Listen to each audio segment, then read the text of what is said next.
Hi, I'm Jane Selly Morgan. And I'm Aaron Berry. We started our small film and animation shop in 2014 Here in beautiful Point Richmond, California. It's called Skycar Creative. Here's some of the work we do. We'd like to introduce you to the artists who have immersed themselves in Adobe Stock to make 3D commercials using only stock assets.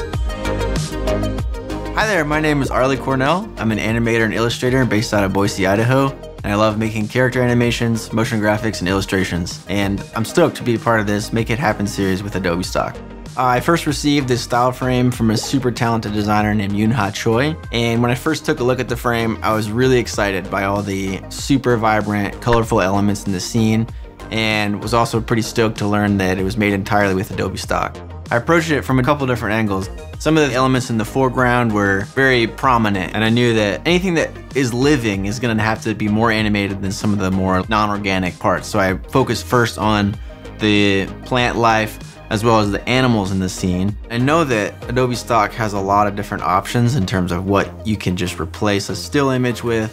For the main flamingo in the scene, there was a lot of different options, so I was able to refine my search using isolated asset. It was a really simple drag and drop into my project file to bring that static image into something that's way more interesting, and it's a video element instead. The next step was to begin my animation process.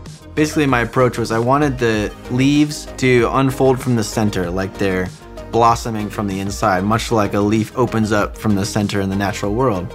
The approach was really to try to make it feel like this is a natural thing that's happening, and a little bit of overshoot really helps sell that effect. After I had that layer of animation complete on each leaf, each frond, each piece of foliage, I knew that the next step to take this even further was to make a separate comp above it and essentially use the puppet tool to make it unfurl in X and Y space while it's opening in Z space. And so my approach here was to create a garbage mat around the outside of the full area of where you would see the leaf unfurl, and then using the puppet tool, create a mesh based on that mat.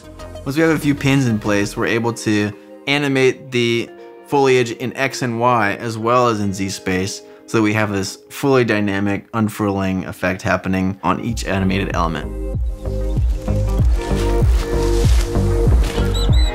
I'm pretty stoked with how this came out. This looks really fun, and it's been really cool to get this thing moving. Thanks so much for watching, and feel free to check out Skycar's collection at Adobe Stock.